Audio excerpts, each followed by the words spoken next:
Hello friends, welcome to Indian study पर आपका स्वागत है। दोस्तों, आज की इस वीडियो में मैं आप लोगों के लिए जीके का टेस्ट लेकर के आया हूं, जो कि आपके आने वाले एग्जाम यूपीएसआई के लिए बहुत ही ज़्यादा इंपॉर्टेंट है।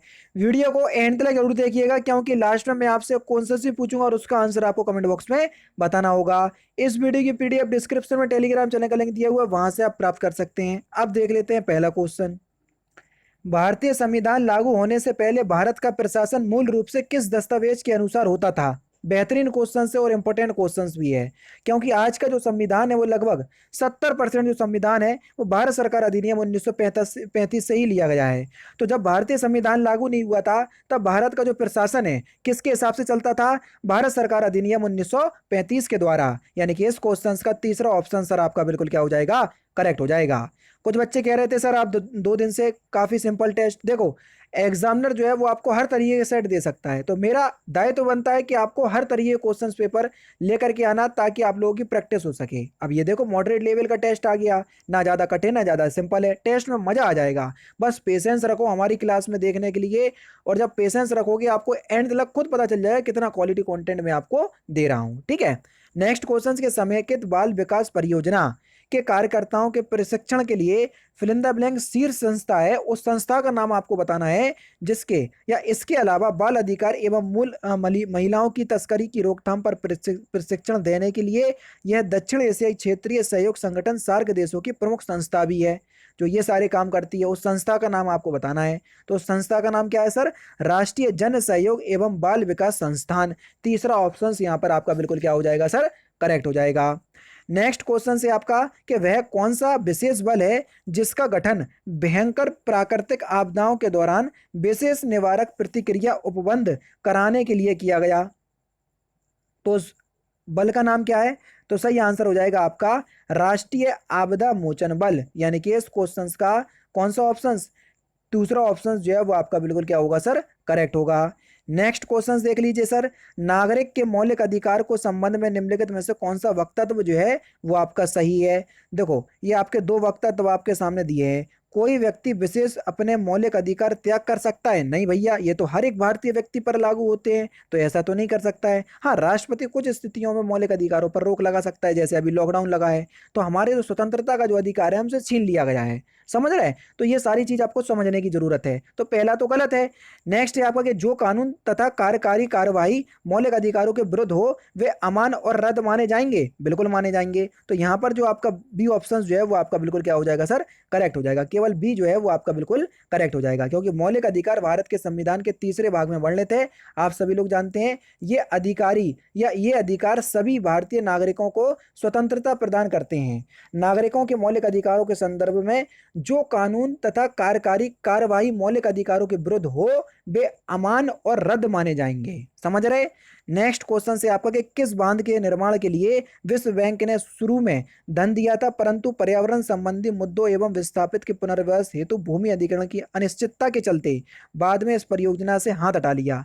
बेहतरीन क्वेश्चन से, बहुत ज्यादा सुर्खियों में रही थी ये। तो आपका सही आंसर हो जाएगा सरदार सरोवर बांध। पहला ही ऑप्शन यहाँ पर आपका बिल्कुल क्या होगा सर? करेक्ट हो जाएगा। नेक्स्ट क्वेश्चन आपके सामने के राष्ट्रीय कृषि और ग्रामीण विकास बैंक नाबार्ड द्वारा प्रदान किए जाने वाले कृषि ऋण की अवधि क्या होती है? तो इसकी अवधि कितनी होती है सर, जो ऋण देता है नाबार्ड? तो आपका जो सही आंसर हो जाएगा वह हो जाएगा 15 वर्ष। पहला ही ऑप्शन यहाँ पर आपका बिल्कुल करेक्ट हो जाएगा। नेक्स्ट क्वेश्चन स्टार्ट करने से पहले मैं आपको बता दूं, नेक्स्ट क्वेश्चन भारतीय प्रशासनिक सेवा के परिवीक्षाधानी अधिकारों का प्रशिक्षण कहाँ होता है? जल्दी बताइए। परीक्षाधीन लिखा है, ठीक है। प्रोनाउंसिएशन थोड़ा गलत हो गया, क्योंकि थोड़ा छपा नहीं है सही से। तो आपका जो सही आंसर हो जाएगा वह क्या हो जाएगा? लाल बहादुर शास्त्री राष्ट्रीय प्रशासन एकेडमी, मसूरी। दूसरा ऑप्शन करेक्ट। निम्नलिखित में से कौन सा विषय राज्य सूची के अंतर्गत आता है? तो नशीले पे राज्य सूची के अंतर्गत आते हैं। राज्य सरकार अपने अनुसार इसकी खरीद पर प्रतिबंध भी लगा सकती है, जैसे अभी बिहार ने पूरी दारू पर बैन लगा के रखा है। इस तरीके से आप लगा सकते हैं, ठीक है। भारतीय कानून के अनुसार अगर अगर पुरुष की आयु फिल इन द ब्लैंक से कम हो तो बाल विवाह माना जाएगा। अगर पुरुष की आयु जो है वो 21 वर्ष से कम हो। पहला ही ऑप्शन यहाँ पर आपका बिल्कुल करेक्ट। टफ रॉक किसका एक उदाहरण है? टफ रॉक, तो टफ रॉक जो है ये अग्नीय चट्टानों का एक उदाहरण है, यानी कि इस क्वेश्चन का चौथा ऑप्शन बिल्कुल करेक्ट। नेक्स्ट क्वेश्चन के होयसलेश्वर मंदिर कर्नाटक में कहाँ स्थित है? होयसलेश्वर मंदिर कर्नाटक में कहाँ स्थित है? तो सही आंसर हो जाएगा आपका हाले बिंदु में। पहला ही ऑप्शन यहाँ पर आपका बिल्कुल करेक्ट हो जाएगा। नेक्स्ट क्वेश्चन, भारत के कितने राज्यों में विधान परिषद है? जल्दी बता दो, कितने राज्यों में विधान परिषद है? तो आपका जो सही आंसर हो जाएगा वह हो जाएगा 6 राज्यों में। ठीक है, कौन कौन से? आंध्र प्रदेश, बिहार, कर्नाटक 3 हो गए, महाराष्ट्र 4, तेलंगाना 5 और उत्तर प्रदेश 6 हो गए, उत्तर प्रदेश को मिला करके। कौन सा खनिज मांसपेशियों और तंत्रिका तंत्र को सक्रिय और नियंत्रित करता है? तो सही आंसर हो जाएगा आपका मैग्नीशियम, यानी कि इस क्वेश्चन का दूसरा ऑप्शन जो है वो आपका बिल्कुल करेक्ट हो जाएगा। सूचना का अधिकार आरटीआई अधिनियम के प्रावधानों के मुताबिक प्रथम अपीलीय प्राधिकारी से संतोषजनक उत्तर न मिलने पर कितने दिनों के भीतर कोई व्यक्ति मुख्य सूचना आयुक्त के पास अपील दर्ज करा सकता है? तो कितने दिनों के भीतर? तो आपका जो सही आंसर हो जाएगा वह हो जाएगा आपका 90 डेज। पहला ही ऑप्शन यहाँ पर आपका बिल्कुल करेक्ट। नीतिगत उपायों के व्यापार मिश्रण में क्या शामिल है? जल्दी बताइए, नीतिगत उपायों के व्यापार मिश्रण में क्या शामिल है? तो सही आंसर हो जाएगा आपका राजकोष के प्रोत्साहन। चौथा ऑप्शन करेक्ट। वर्ष 1690 में राष्ट्रीय विकास समिति ने राज्यों की योजनाओं के लिए केंद्रीय सहायता निर्धारित करने का एक फॉर्मूला तैयार किया था। इस फॉर्मूले का लोकप्रिय नाम क्या है? जल्दी बताओ, 4 ऑप्शंस आपके सामने। तो इस फॉर्मूले का लोकप्रिय नाम है गॉडगिल मुखर्जी फॉर्मूला। दूसरा ऑप्शन बिल्कुल करेक्ट हो जाएगा। 21वें भारतीय विधि आयोग के अध्यक्ष कौन है? तो 21वें भारतीय विधि आयोग के अध्यक्ष कौन है? जस्टिस बलवीर सिंह चौहान। तीसरा ऑप्शन यहाँ पर आपका बिल्कुल करेक्ट हो जाएगा। नेक्स्ट क्वेश्चन के वह कौन से नेता थे जो केंद्रीय विधानसभा के अध्यक्ष थे, फिर वे संविधान सभा के अध्यक्ष बने और तत्पश्चात लोकसभा के भी अध्यक्ष बने, और आपको टाइम पीरियड भी बता दिया? तो वह कौन से नेता थे? तो आपका सही आंसर हो जाएगा गणेश वासुदेव मावलंकर।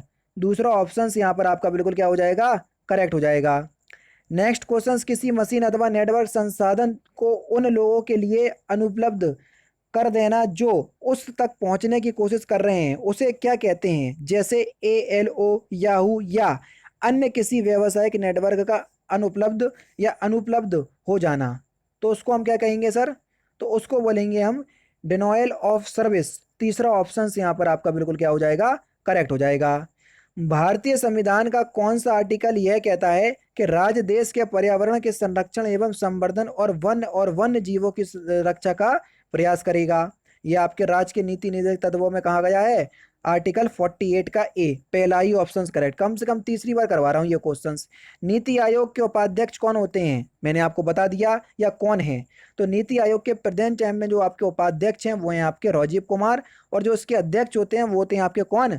प्रधानमंत्री। नीति आयोग एक गैर संवैधानिक निकाय है, संविधान में इसका कहीं भी वर्णन नहीं है। इसका फुल फॉर्म होता है national institution for transforming India. कई बार आपसे एग्जाम में पूछा गया।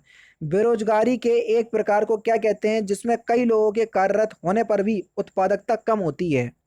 तो उसको क्या कहते हैं? तो आपका जो सही आंसर हो जाएगा वह हो जाएगा आपका संरचनात्मक बेरोजगारी। पहला ऑप्शन करेक्ट। नेक्स्ट क्वेश्चन से आपका किस ऐतिहासिक मामले में उच्चतम न्यायालय ने यह कहा कि कोई भी अविवाहित मां बच्चे के पिता को बिना सूचित किए और पिता का परिचय बिना दिए बच्चे की एकमात्र अभिभावक बनने का आवेदन प्रस्तुत कर सकती है? तो किस मामले में यह कहा गया? तो आपका सही आंसर हो जाएगा ABC बनाम राष्ट्रीय राजधानी क्षेत्र दिल्ली NCT, यानी कि पहला ही ऑप्शन यहाँ पर आपका बिल्कुल क्या होगा सर? करेक्ट होगा।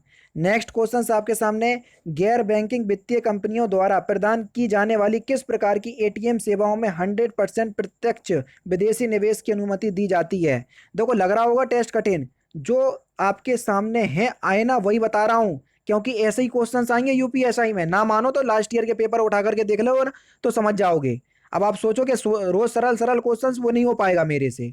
जैसी तैयारी करवा रहा हूं करते रहो, प्रैक्टिस करते रहो, बहुत इंपॉर्टेंट है, ध्यान रखना। तो सही आंसर हो जाएगा सफेद लेवल ATM। दूसरा ऑप्शन यहाँ पर आपका बिल्कुल करेक्ट हो जाएगा। किस जनहित याचिका मामले में न्यायालय ने सरकारी विभागों को यह निर्देश दिया कि वे झोपड़पट्टियों के विस्तार को रोकने के लिए समुचित कदम उठाए और निवास योग्य परिवेश बनाएं? तो किस मामले में यह कहा गया?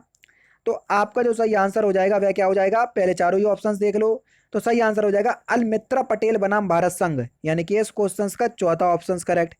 नेक्स्ट क्वेश्चन आपके सामने, बनिहाल रेलवे सुरंग कहाँ स्थित है, इंपोर्टेंट क्वेश्चन। तो सही आंसर हो जाएगा आपका पीर पंजाल, पहला ऑप्शन करेक्ट।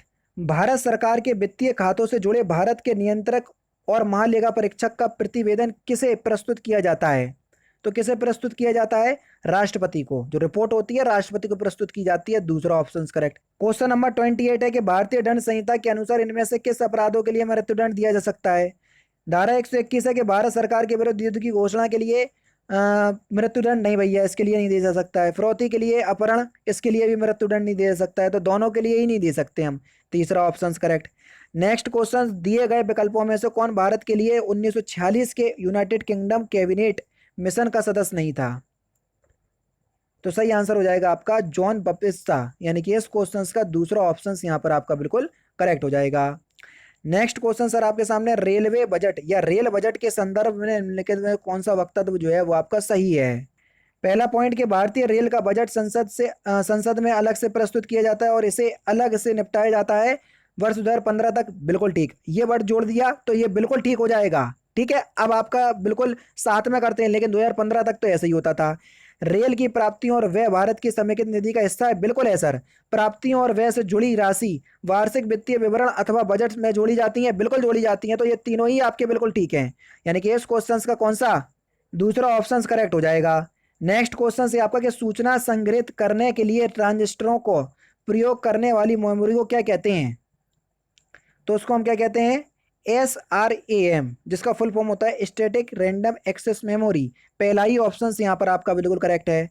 इस यातायात संकेत का अर्थ क्या है, जल्दी बताइए, बेहतरीन क्वेश्चंस। तो सही आंसर आपका क्या हो जाएगा, भैया रुक जाओ यहीं पर, आगे क्या है, खतरा है, पहला ही option correct. Next question, bullet proof वस्त्र बनाने के लिए कौन सी सामग्री प्रयोग में लाई जाती है, इंपोर्टेंट क्वेश्चन। तो कौन सी सामग्री प्रयोग में लाई जाती है, तो सही आंसर हो जाएगा आपका स्पेक्ट्रा, तीसरा ऑप्शन यहाँ पर आपका बिल्कुल क्या हो जाएगा, करेक्ट हो जाएगा। किस तत्कालीन में दिल्ली के मुख्यमंत्री शपथ ग्रहण करते हैं, यानी कि किसके समक्ष दिल्ली के जो मुख्यमंत्री है वो शपथ ग्रहण करते हैं, तो सही आंसर हो जाएगा आपका दिल्ली के उपराज्यपाल के समक्ष, दूसरा ऑप्शन करेक्ट। हरिजन सेवक संघ के संस्थापक कौन थे, बढ़िया क्वेश्चन, सिंपल क्वेश्चन, तो कौन थे, सही आंसर हो जाएगा आपका महात्मा गांधी, तीसरा ऑप्शन करेक्ट। राज के नीति निधि सिद्धांतों के संदर्भ में कौन सा वक्तव्य जो है वो सही है, ये सिद्धांत समाजवादी विचारधारा पर आधारित है, बिल्कुल है, उनका काम ही यही है। इनमें जनमत का सार निहित है और इनका उद्देश्य जनता की इच्छाओं को प्रतिफलित करना है, बिल्कुल है, दोनों ही आपके सही हैं सर, चौथा ऑप्शन करेक्ट। वर्तमान में केंद्रीय जांच ब्यूरो के निदेशक कौन है, बेहतरीन क्वेश्चन, तो कौन है, सही आंसर हो जाएगा ऋषि कुमार शुक्ला, पहला ही ऑप्शन यहाँ पर आपका बिल्कुल करेक्ट हो जाएगा। आयकर अधिनियम के अंतर्गत इनमें से कौन सा एक आय का स्रोत नहीं है, तो सही आंसर आपका क्या हो जाएगा, कृषि से आय, ये एक आय का स्रोत नहीं है, तीसरा ऑप्शन करेक्ट। किसके तत्वाधान में भारत के राष्ट्रपति शपथ ग्रहण करते हैं, तो किसके समक्ष शपथ ग्रहण करते हैं, भारत के मुख्य न्यायाधीश के समक्ष, यानी कि चौथा ऑप्शन यहाँ पर आपका बिल्कुल करेक्ट। और लास्ट क्वेश्चन, जल निकायों में निम्नलिखित में से किन पोषक तत्वों में वर्धित स्तर के कारण अति पोषण होता है, तो इस क्वेश्चन का आंसर आप मुझे कमेंट बॉक्स में बताएंगे। आया मजा आज के टेस्ट में, हर तरीके के टेस्ट देखने को मिलेंगे, एक बार चैनल सब्सक्राइब कर करके तो देखो, सब आपको समझ में आएगा। तो दोस्तों फिलहाल की वीडियो में सिर्फ इतना ही। अगर आपको वीडियो पसंद आए तो प्लीज़ दोस्तों वीडियो को लाइक कीजिए, शेयर कीजिए और साथ ही साथ हमारे चैनल को सब्सक्राइब करना ना भूलें, क्योंकि मैं रोजाना ऐसी तरह की वीडियोस आप लोगों के लिए लाता रहता हूँ। नमस्कार दोस्तों, जय हिंद, जय भारत।